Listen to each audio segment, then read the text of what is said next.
हरिद्वार में 14 अप्रैल को बैसाखी के मौके पर बड़ा धार्मिक मेला लगेगा। लाखों लोग गंगा स्नान के लिए आएंगे। इसके लिए पुलिस और प्रशासन ने पूरी तैयारी कर ली है। जिलाधिकारी कर्मेंद्र सिंह और एसएसपी प्रवीण सिंह डोभाल ने अधिकारियों को निर्देश दिए। सुरक्षा के लिए मेला क्षेत्र को 4 सुपर जोन, 9 जोन और 40 सेक्टर्स में बांटा गया। इस दौरान करीब 800 पुलिसकर्मी, पीएसी बल तैनात रहेंगे। बैसाखी पर भारी भीड़ को संभालना प्रशासन के लिए चुनौती है और प्रशासन ने भीड़ नियंत्रण, ट्रैफिक सुरक्षा और स्वास्थ्य सेवाओं की पूरी व्यवस्था की।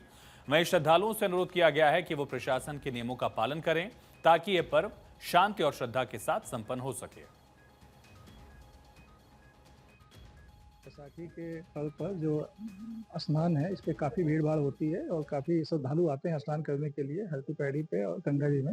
हर साल आप देख रहे हैं कि पिछले साल से अधिक ही भीड़ आ रही है, तो जो भी भीड़ आएगी उसको हम लोग मैनेज करेंगे। संपूर्ण मेला क्षेत्र को 4 सुपर जोनों में हमने डिवाइड किया है, जिसमें एडिशनल स्तर के अधिकारी लगे हैं। साथ में 9 जोन और 40 सेक्टरों में से बांटा है। साथ में इनको पीएससी का अतिरिक्त पुलिस बल भी दिया गया है। प्रत्येक जोन और सेक्टर में वहां की आवश्यकताओं के अनुरूप पुलिस बल उपलब्ध करा दिया गया है और रूट डाइवर्जन प्लान भी हम लोगों के स्तर पर इस पर लागू किया जाएगा, जिसकी कॉल एसपी ट्रैफिक के स्तर से ली जाएगी। अगर यहाँ पर ट्रैफिक का दबाव बढ़ता है तो रूट डाइवर्जन भी लागू किया जाएगा। मुझे उम्मीद है कि हम पूरी ताकत से, पूरे अपने बल के साथ इस मेले को सकुशल संपन्न करा पाएंगे।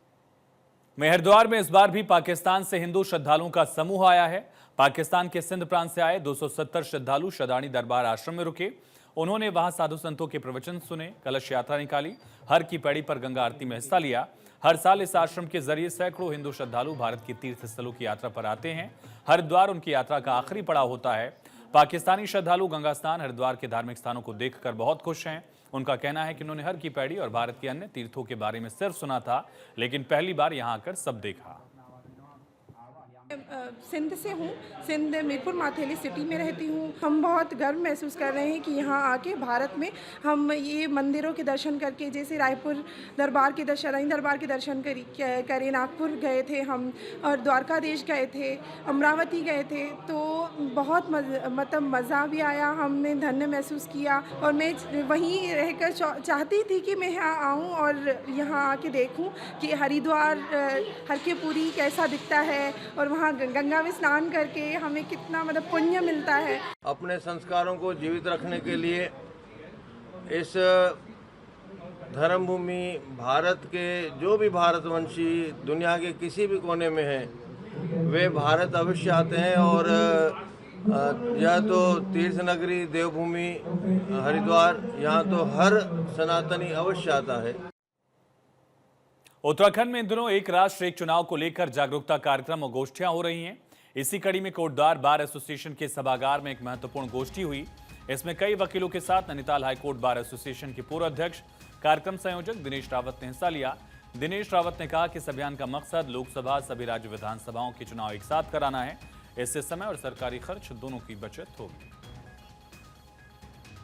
एक राष्ट्र एक चुनाव की परिकल्पना जो करी गई है, उसमें अभी मुझे प्रबुद्धजनों का अभियान संयोजक बनाया गया, जिसमें मैं हर बार एसोसिएशन में जा करके परिचर्चा में हिस्सा ले रहा हूं और लोगों के अपने विचार ले रहा हूं।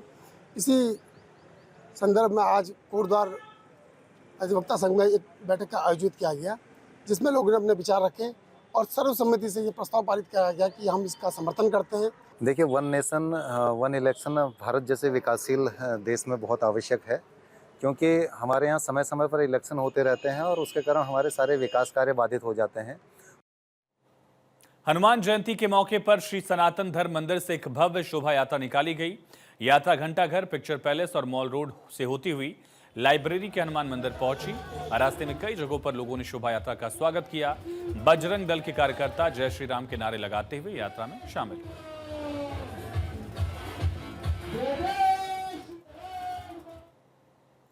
हनुमान जयंती, शनिवार, रविवार और अंबेडकर जयंती की छुट्टियों के मौके पर मसूरी में पर्यटकों की भारी भीड़ उमड़ पड़ी है। इस दौरान मसूरी देहरादून मार्ग पर पानी वाले बैंड और गलोगी धार पर जाम लग गया है, जिससे वाहन रेंगते नजर आए। पर्यटकों और स्थानीय लोगों को घंटों जाम में फंसना पड़ा। भारी भीड़ के कारण मसूरी की व्यवस्था चरमरा गई है। गलोगी धार के पास लोक निर्माण विभाग पहाड़ की मरम्मत कर रहा है। हल्की बारिश होने पर मलबा सड़क पर आ जाता है, जिससे हमेशा जाम लगा रहता है। वाहनों की लंबी कतार लग जाती है। विभाग ने 15 फरवरी 2024 को इस काम का भूमि पूजन किया था। जून 2024 तक इसे पूरा होना था, लेकिन अभी तक सिर्फ 20% काम हुआ। इस लापरवाही के कारण पर्यटकों और स्थानीय लोगों को जान जोखिम में डालकर सफर करना पड़ रहा है।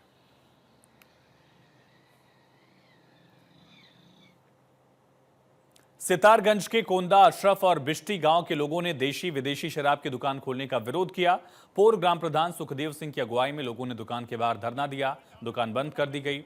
आबकारी इंस्पेक्टर लालू राम राणा मौके पर पहुंचे, ग्रामीणों से बात की। उनके मुताबिक दुकान नियमों के मुताबिक है, लेकिन ग्रामीणों ने समय मांगा है। इस बीच मुख्यमंत्री पुष्कर सिंह धामी ने शराब की नई दुकानों के आवंटन पर रोक लगाने का आदेश दिया। राणा ने कहा, शासन के आदेश के अनुसार काम किया जाएगा।